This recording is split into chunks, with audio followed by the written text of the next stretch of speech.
I'm Mary, and I'm 29 years old. 6 months ago, I thought I knew what my future looked like. A comfortable house in suburban Connecticut, family dinners every Sunday, and a husband who promised to love me through everything. Then I found the divorce papers hidden in Kevin's briefcase and realized I'd been living in a fantasy. The house we'd bought together was now solely in his name. The joint accounts had been quietly emptied. Even our daughter Emma's college fund had mysteriously vanished into investments I couldn't access. Kevin had been planning this for months while I played the perfect wife. Where are you watching from today?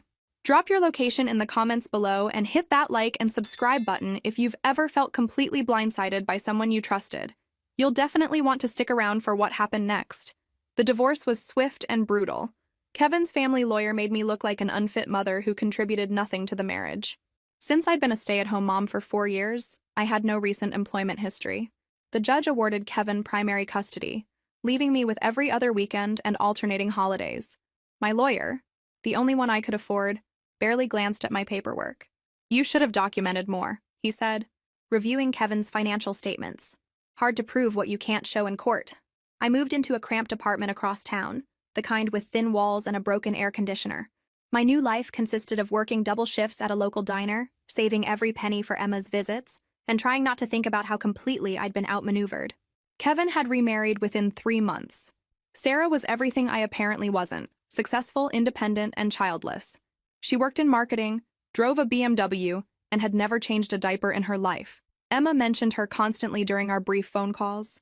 "Sarah bought me new clothes," Emma would say in her tiny voice. "Sarah knows all the Disney princess names. Sarah makes the best pancakes." Each mention felt like a small knife twist. This woman was becoming the mother I was supposed to be. The worst part wasn't losing Kevin. I'd gradually realized our marriage had been more convenience than love. The worst part was losing daily access to my daughter, watching another woman step into the role I'd been born to fill. But I was adapting. Slowly, painfully, I was building something new. The diner job was temporary. I'd enrolled in online courses to become a paralegal.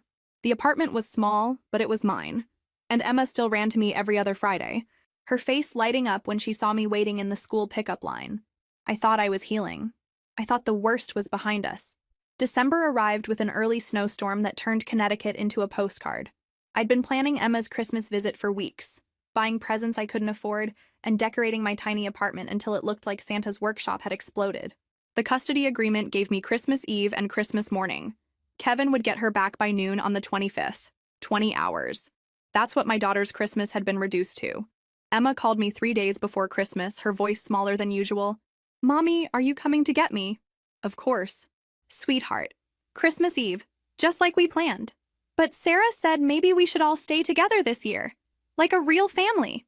The words hit me like ice water. "What do you mean, baby?"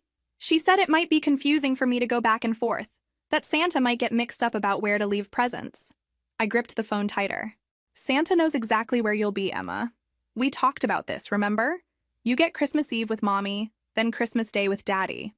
"Okay," she whispered, but I could hear the uncertainty in her voice. After we hung up, I called Kevin immediately. "We need to talk about Christmas." "Mary, I'm at work. Your fiancé is telling our daughter she shouldn't come to my place for Christmas. That wasn't part of our agreement." Kevin sighed, that patronizing sound I'd grown to hate during our marriage. "Sarah's just trying to help." Emma seemed confused about the schedule. Emma was fine until someone started filling her head with ideas about real families. "The custody order is clear. Kevin, don't make this harder than it has to be. Look, we could be flexible here. What if we did Christmas morning all together, for Emma's sake?" The suggestion was so absurd I almost laughed. "Absolutely not. I'll pick her up Christmas Eve at 6, just like we agreed." "Fine, but Sarah's right. You know, all this back and forth isn't healthy for a 4-year-old. I wanted to scream that 4-year-olds shouldn't have to deal with back and forth because their fathers shouldn't abandon their families for younger women. Instead, I said, "See you Monday," and hung up. That weekend, I drove to Kevin's house to drop off Emma's presents. The house looked like something from a magazine. Perfect landscaping, expensive decorations, a Mercedes and BMW in the driveway. Sarah answered the door, wearing a cashmere sweater that probably cost more than my monthly rent. "Oh, hi, Mary." Her smile was practiced perfection. "Kevin's not here. I just wanted to drop these off for Emma." I held up the carefully wrapped packages. "That's so thoughtful." She took them with the kind of condescending kindness people use with children.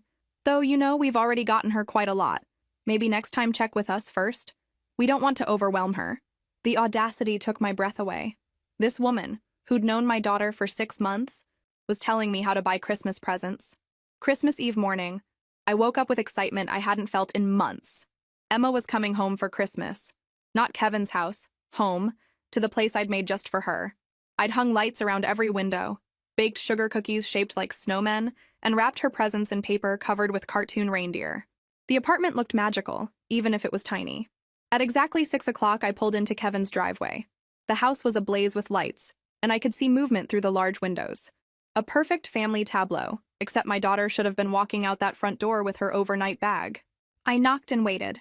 Sarah answered, still in that perpetual holiday sweater, but her expression was different, almost apologetic. "Mary, hi. Listen, there's been a little change of plans." My stomach dropped. "What kind of change?" "Emma's feeling a bit under the weather. Just a little cold, but Kevin thought it might be better if she stayed put tonight. You know how kids are when they're sick. They just want familiar surroundings." Through the window, I could see Emma in the living room, playing with what looked like a new dollhouse. She was laughing, running around, showing no signs of illness whatsoever. "She looks fine to me," I said evenly. "And she's supposed to be with me tonight." I know. Kevin was going to call you, but he's at the store getting medicine. Maybe you could pick her up tomorrow afternoon instead, after she's feeling better?" "Tomorrow afternoon?" "Sarah, today is Christmas Eve. Our agreement gives me Christmas Eve and Christmas morning." She tilted her head with fake sympathy. "But if she's sick?" "She's not sick." I stepped forward slightly. "I can see her through your window. She's running around perfectly fine." Sarah's mask slipped for just a second. I saw something calculating in her eyes before the concerned stepmother act resumed. "Well, even if she's feeling better now, we wouldn't want to risk her getting worse. Maybe it's better to be safe." Behind her, I heard Emma's voice. "Is that Mommy? I want to see Mommy." "Just a minute, sweetie," Sarah called back, then turned to me with that plastic smile. "Like I said, Kevin will call you later to work something out." She started to close the door. I put my hand on it firmly. "I'm not leaving without my daughter. Mary, please don't make this difficult. Emma's had a long day and—" "Emma," I called past Sarah's shoulder. "Mommy's here." I heard running footsteps, and then Emma appeared behind Sarah, her face lighting up when she saw me. "Mommy, I've been waiting for you. Sarah said you might not come because I was sick, but I'm not sick. See?" She jumped up and down to demonstrate her health. Sarah's jaw tightened. "Emma, sweetie, remember what Daddy and I talked about? About staying close to home when you're not feeling well?" Emma's face scrunched in confusion. "But I feel good. And it's Christmas Eve. Mommy and I are going to make cookies and watch movies and—" "Get your overnight bag, sweetheart," I said firmly. "We have a big night planned. Have you ever had someone try to manipulate your own child against you? How did you handle it? Share your thoughts in the comments below." Sarah and I stared at each other across the threshold while Emma ran to get her bag. The pretense of politeness had evaporated, leaving only the raw truth of our situation. "This is really unnecessary," Sarah said quietly. "We're just trying to do what's best for Emma." What's best for Emma is following the custody agreement her parents legally established. Her parents. Sarah's emphasis was subtle but clear. "You know, Mary, I hope someday we can all work together as a family, for Emma's sake."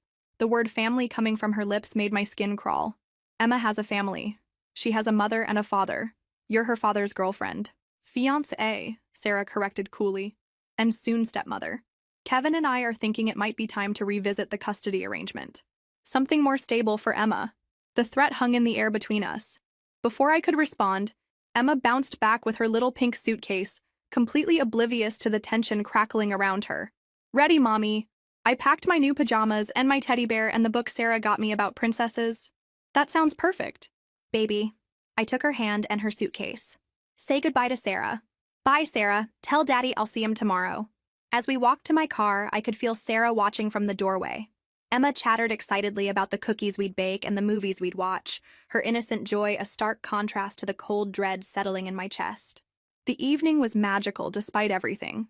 Emma and I made sugar cookies shaped like Christmas trees, decorated them with green frosting and sprinkles, and watched the Polar Express while drinking hot chocolate with marshmallows.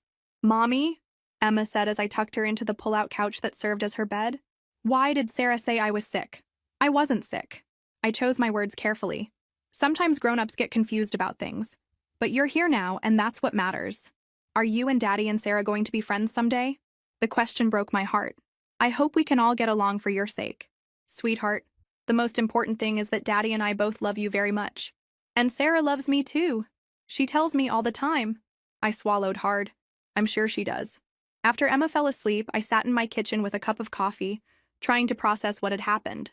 Sarah's threat about revisiting custody wasn't idle. Kevin had money, connections, and a new wife who could provide what the courts called stability. I had a one-bedroom apartment, a job that barely covered rent, and a track record of being financially dependent.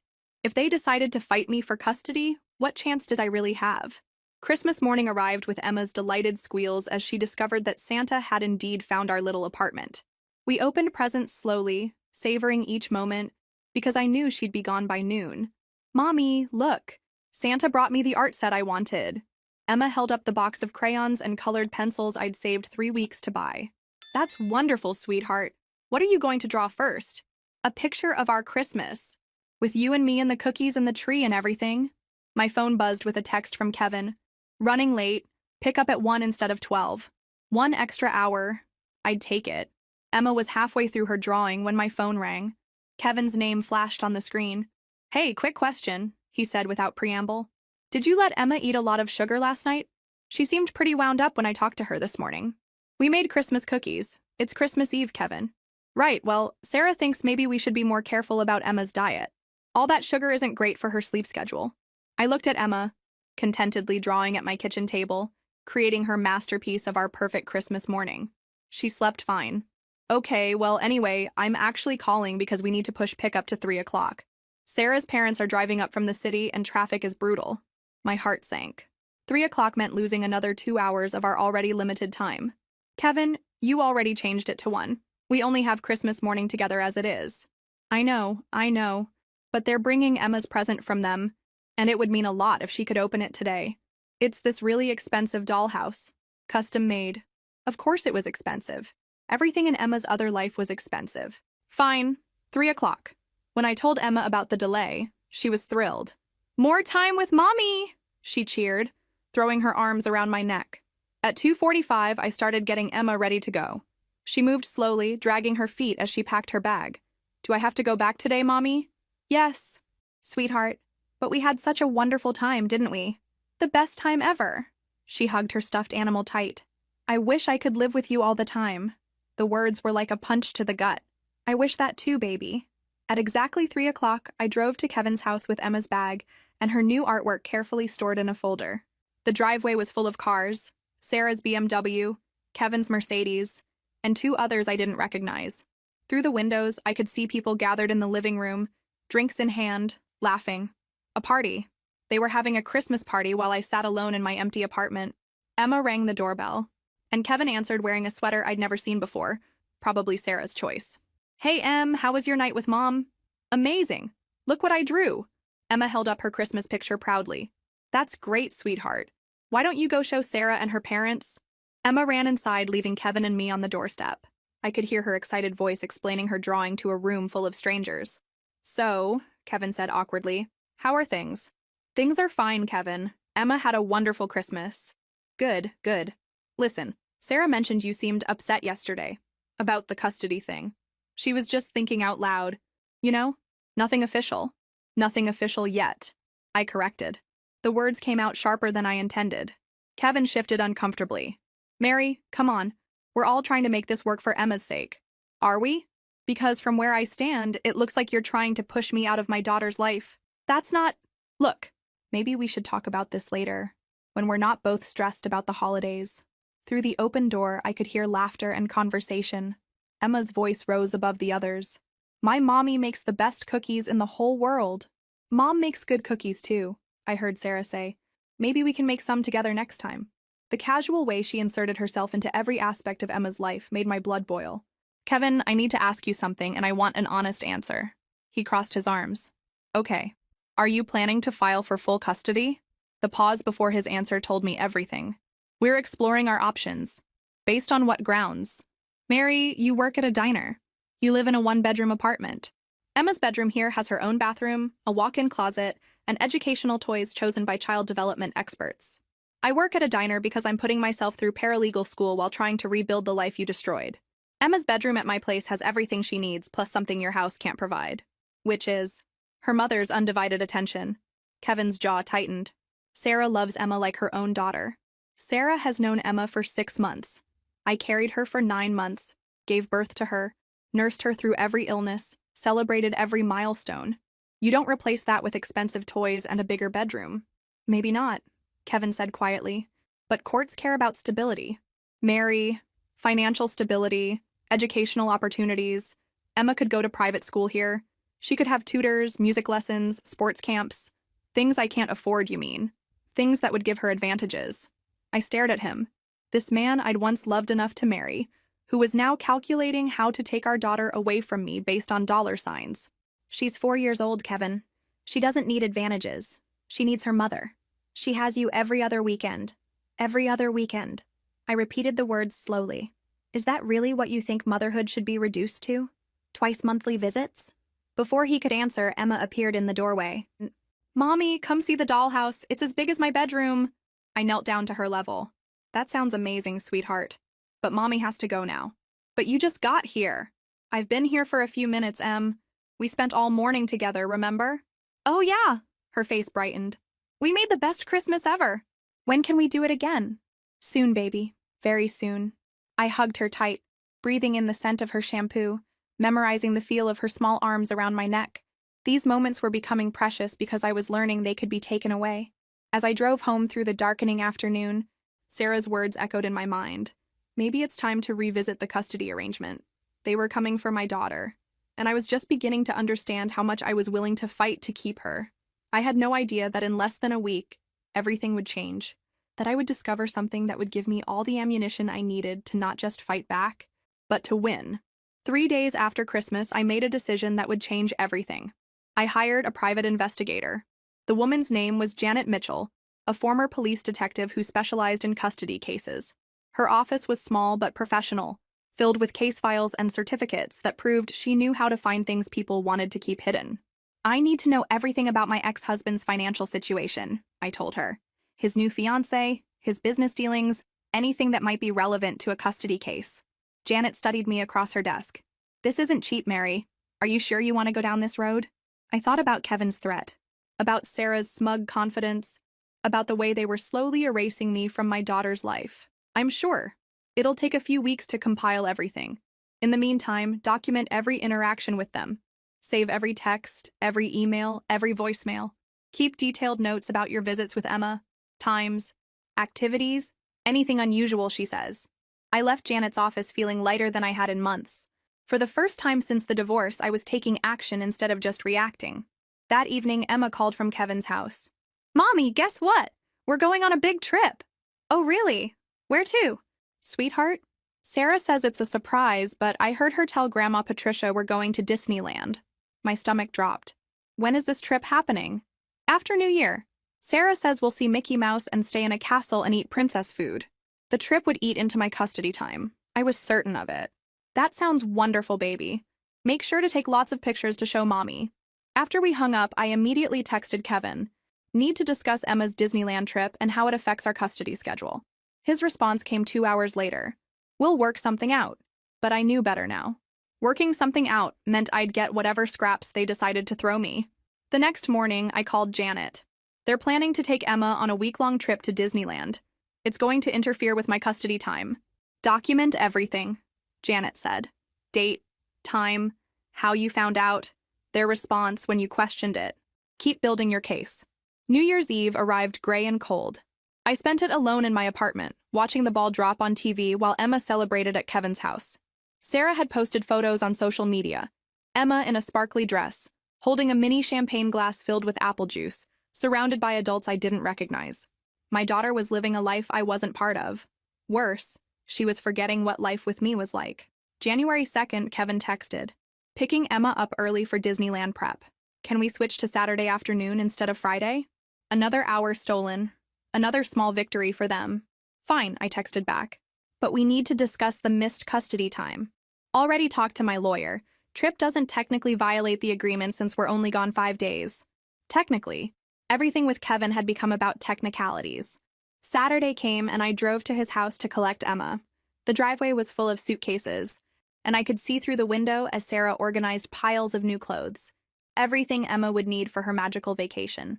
Emma ran out wearing a new outfit I'd never seen before, her hair styled in elaborate braids that had clearly taken someone hours to create. "Mommy, look at my hair. Sarah did it special for our trip." "It's beautiful, sweetheart." I forced a smile while my heart broke a little more. As we drove away, Emma chattered excitedly about the trip. Every sentence started with, "Sarah says," or "Sarah promised," or "Sarah showed me pictures." Sarah. Always Sarah. "Mommy," Emma said suddenly, "why don't you ever take me on big trips?" The innocent question hit like a physical blow. How do you explain to a 4-year-old that mommy works 2 jobs just to afford groceries while daddy's new family has unlimited funds for magical vacations? "Well, sweetheart, we have our own special adventures. Don't we? Remember our Christmas cookies and movie nights?" "Yeah, but Sarah says Disneyland is the most magical place on Earth. She says I'll see real princesses." What do you think happens when one parent can afford Disneyland while the other can barely afford dinner? Have you seen how money gets weaponized in custody battles? Share your thoughts below. Janet called me on January 15th with news that made my hands shake. "I found something interesting about your ex-husband's business," she said. "Kevin's been hiding assets through his company. Offshore accounts, shell corporations, investment properties listed under fake names. We're talking about substantial money that was never disclosed during your divorce." I sat down hard on my couch. How much money? Close to $2 million. Maybe more. Money that should have been considered marital assets. The room spun around me. $2 million. While I'd been awarded a settlement of $30,000 and minimal alimony, Kevin had been sitting on a fortune. "There's more," Janet continued. "His fiancée, Sarah? She's been helping him hide assets. Her marketing company has been billing his business for services never rendered. It's money laundering, Mary. They've been funneling marital assets through her business to keep them away from you." I could barely breathe. What does this mean? "It means you were defrauded. Your divorce settlement was based on false financial information. You have grounds to reopen the entire case." Can they get in trouble for this? Legal trouble? Absolutely. We're talking about fraud, tax evasion, possibly criminal charges depending on how deep this goes. That night, I couldn't sleep. I kept thinking about Kevin's confident smirk when he'd threatened to take Emma away from me, his casual dismissal of my ability to provide for our daughter, Sarah's condescending comments about stability and advantages they'd stolen from me. Not just money, but years of Emma's life. Time I'd lost with my daughter because I couldn't afford to fight their custody grab. Now I could fight back. The next week, Emma returned from Disneyland full of stories about princesses and rides and the hotel room that was bigger than Mommy's whole apartment. She showed me hundreds of photos on Kevin's phone, her face glowing with joy in every single one. "Did you have the best time ever?" I asked, genuinely happy to see her so excited. "The best. Sarah says maybe we can go back for my birthday." "That would be nice, sweetheart." "Mommy, why do you look sad? Don't you like my Disneyland pictures?" I pulled her onto my lap. "I love your pictures, baby. I love seeing you happy. I just missed you while you were gone." "I missed you too. But Sarah says missing people makes you appreciate them more when you see them again." Sarah says. The phrase that had become the soundtrack of my life. "Sarah's very smart," I managed. That evening, after I'd returned Emma to Kevin's house, I called my new lawyer, one of the best family attorneys in Connecticut, paid for with money I'd borrowed against my future settlement. "We have enough evidence to not only reopen your divorce case, but to file criminal charges," she told me. "The question is, how far do you want to take this?"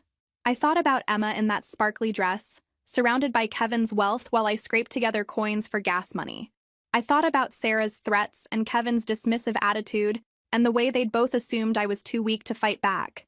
"As far as the law allows," I said. The call came at 11 o'clock on a Thursday night in late January.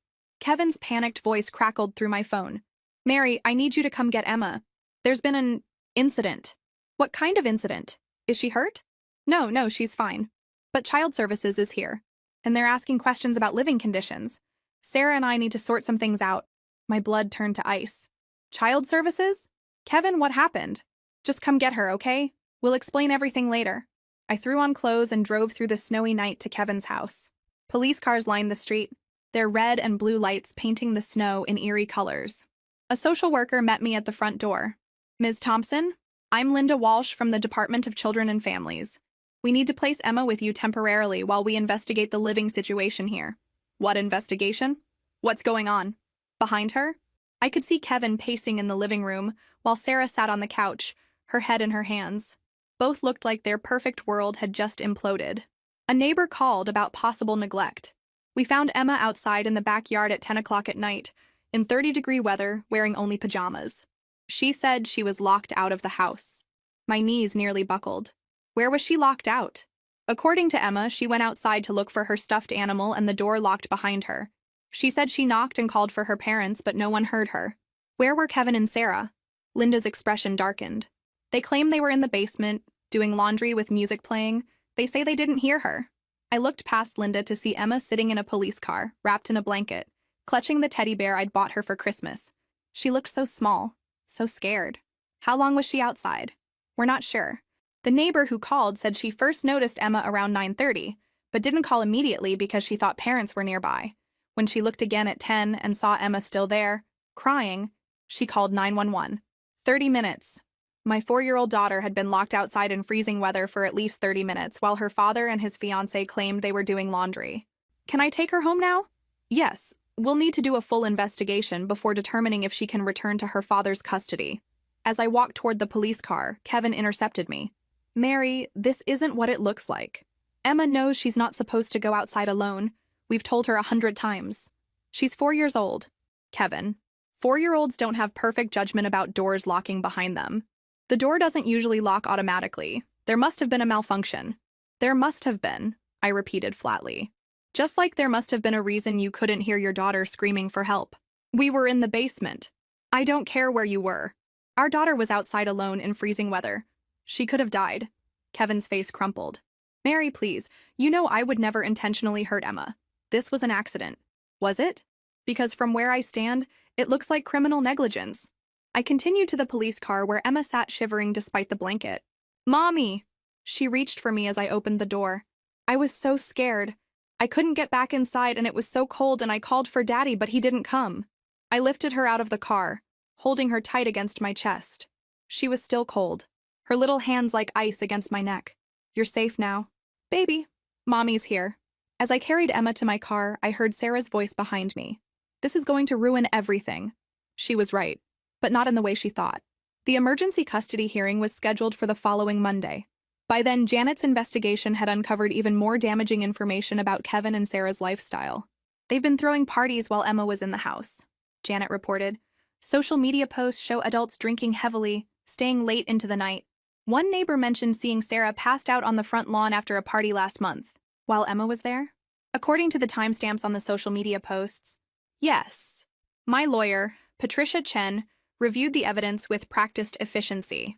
Between the financial fraud, the negligence incident, and the pattern of questionable parenting choices, we have grounds to petition for full custody. What are the chances? With this much evidence? Very good. But Mary, you need to understand, Kevin and Sarah are going to fight dirty.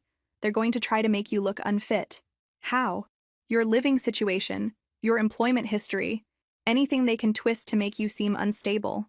I thought about my tiny apartment, my job at the diner, my night school classes. Everything that had been used against me before. Let them try, I said. The difference is, everything they're going to say about me is irrelevant to Emma's safety. Everything we're saying about them could have killed her. The weekend before the hearing, Emma stayed with me. She was different, quieter, more clingy. She kept asking if she was in trouble for going outside. No, sweetheart, you're not in trouble at all. Sometimes grown-ups make mistakes, and we have to make sure everyone stays safe. Is Daddy in trouble? The question broke my heart. Despite everything, Emma loved her father. I couldn't destroy that, even if I wanted to. Daddy and Sarah need to learn some new ways to keep you safe. That's what the judge is going to help figure out. Monday morning arrived gray and cold. I dressed Emma in her nicest outfit and took her to my neighbor, Mrs. Rodriguez, who'd volunteered to watch her during the hearing. Bring her home, mija, Mrs. Rodriguez whispered as I hugged Emma goodbye. The courthouse was intimidating, all marble and authority.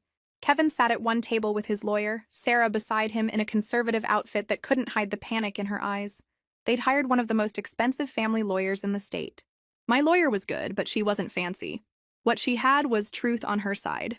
The hearing lasted 3 hours. Kevin's lawyer tried to paint me as a vindictive ex-wife using my daughter as a weapon. My lawyer presented bank records, social media posts, police reports, and Janet's investigation findings. The moment that changed everything came when Judge Morrison asked Kevin directly, "Mr. Thompson, can you explain how you didn't hear your daughter calling for help?" Kevin stammered through his explanation about basement laundry and loud music. It sounded weak even to his own ears. "And Ms. Bennett," the judge turned to Sarah, "you were also in the basement during this time?" "Yes, Your Honor. We were reorganizing storage and had music playing while we worked." "At 10 o'clock on a school night?" Sarah's face flushed. We like to be productive in the evenings." Judge Morrison's expression remained neutral, but I could see the skepticism in his eyes. The final blow came when my lawyer presented photos from Sarah's Instagram account. Pictures posted the same night Emma was locked outside, showing Sarah and Kevin drinking wine and laughing in what was clearly the main floor living room, not the basement. "Your Honor," my lawyer said quietly, "these photos were posted at 9:47 p.m. The metadata confirms the time and location. They show Mr. Thompson and Ms. Bennett on the main floor of their home, not in the basement, at the exact time they claim they couldn't hear Emma calling for help." The silence in the courtroom was deafening. Judge Morrison didn't rule immediately. He scheduled a follow-up hearing for the following week, ordering supervised visitation for Kevin and a full investigation into the household by Child Services. "This is temporary," Patricia warned me as we left the courthouse. "Don't celebrate yet." But I couldn't help feeling hopeful for the first time in months. Emma was safe with me, and the truth was finally coming out. That evening, as Emma and I made dinner together in my tiny kitchen, she asked the question I'd been dreading. "Mommy, am I going to live with you now?" "We'll have to wait and see what the judge decides, sweetheart." "I hope I can stay with you," she said quietly. "I like it better here." "Why?" "Because you always know where I am." The simple statement hit me like a physical blow.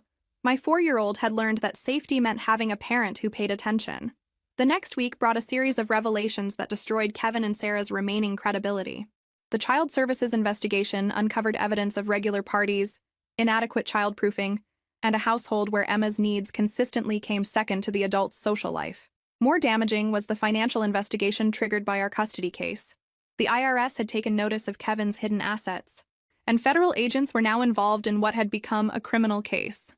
Kevin's lawyer called Patricia on Thursday with a settlement offer. "He wants to negotiate," Patricia told me. "Full custody to you, supervised visitation for him, and he'll pay you the money you should have received in the original divorce settlement." "How much money?" $800,000. Plus ongoing child support. That's triple what you're getting now. I sat in stunned silence. $800,000 would buy Emma and me a house, pay for her college, give us the stability Kevin had claimed only he could provide. What about criminal charges? That's separate. The DA will decide whether to prosecute the fraud and negligence charges regardless of what we do in family court. I thought about Emma, safely asleep in my living room, her artwork covering my refrigerator, her laugh filling my small apartment with joy. "I accept," I said, "but I want something else." "What?" "I want Sarah to have no legal relationship to Emma. No step-parent rights, no decision-making authority, nothing. If Kevin wants any chance at rebuilding a relationship with his daughter, Sarah can't be part of it." Patricia was quiet for a moment. "That's actually brilliant, and completely reasonable given the circumstances." The final hearing was scheduled for the day before Emma's 5th birthday. Kevin looked haggard, Sarah was noticeably absent, and their lawyer seemed eager to get the whole thing over with. Judge Morrison approved the settlement without comment, officially awarding me full custody of Emma and ordering Kevin to pay both the settlement and ongoing support. "Mr. Thompson," the judge said before dismissing us, "you're fortunate that your ex-wife is more interested in your daughter's welfare than in destroying your life. I suggest you spend your supervised visitation learning how to be the father your daughter deserves." As we left the courthouse, Kevin stopped me in the hallway. "Mary, I'm sorry for all of it. The hiding money, the custody threat, what happened that night with Emma. I lost sight of what mattered. I looked at this man who'd once been my husband, who'd given me the most precious thing in my life, who'd then tried to take her away. I hope you figure out how to be a better father, Kevin. Emma deserves that. She deserves you," he said quietly. She always did. 6 months later, Emma and I moved into our new house, a modest 3-bedroom colonial with a fenced backyard and a kitchen big enough for us to bake cookies together. Emma chose her own bedroom furniture, painted her walls lavender, and hung her artwork in frames like a real gallery. "Mommy, is this really ours forever?" she asked as we planted flowers in our front garden. "Forever and always, sweetheart." Kevin sees Emma every other Saturday for supervised visits. He's been attending parenting classes and seems genuinely committed to rebuilding their relationship. Sarah is completely out of the picture. Their engagement ended when the criminal charges were filed. The federal investigation resulted in Kevin pleading guilty to tax evasion and fraud. He received 2 years probation and substantial fines. Sarah faced charges for her role in the money laundering scheme. But the real victory wasn't the money or the custody ruling. It was watching Emma flourish in an environment where she felt truly safe and loved. She started kindergarten at a school near our new house, made friends easily, and never asked why Daddy couldn't hear her calling for help that night. Children are resilient, but they remember feeling safe more than they remember feeling scared. I finished my paralegal certification and took a job at Patricia's law firm, specializing in helping other women navigate custody battles. The work is meaningful, and the salary gives us the security I'd only dreamed of during those dark months after the divorce. You know what I learned from all this? I told my friend Charlotte over coffee last week. Sometimes the worst thing that happens to you sets you up for the best thing that could happen to you. What do you mean? If Kevin hadn't tried to take Emma away from me, I never would have hired an investigator. I never would have discovered the hidden assets. I would have spent years struggling financially while he lived in luxury. His greed and negligence gave me everything I needed to win. Emma interrupted our conversation by running up to our table, her face flushed from playing on the playground. "Mommy, can we go home and make cookies?" "Of course, sweetheart." As we walked to our car, Emma slipped her hand into mine. "Mommy, I'm glad we live together, just us." "Me too, baby. Me too." The custody battle that was supposed to destroy me ended up saving us both. Sometimes the people who underestimate you give you the greatest gift of all, the motivation to prove them wrong. If this story resonated with you, make sure to like and subscribe for more real-life stories of overcoming the odds. Remember, no matter how powerless you feel, truth has a way of surfacing when you're brave enough to fight for it. And to any parent fighting for their child, document everything. Trust your instincts and never give up. Your kids are counting on you to be their voice when they can't speak for themselves. Thank you for listening to Emma's and my story.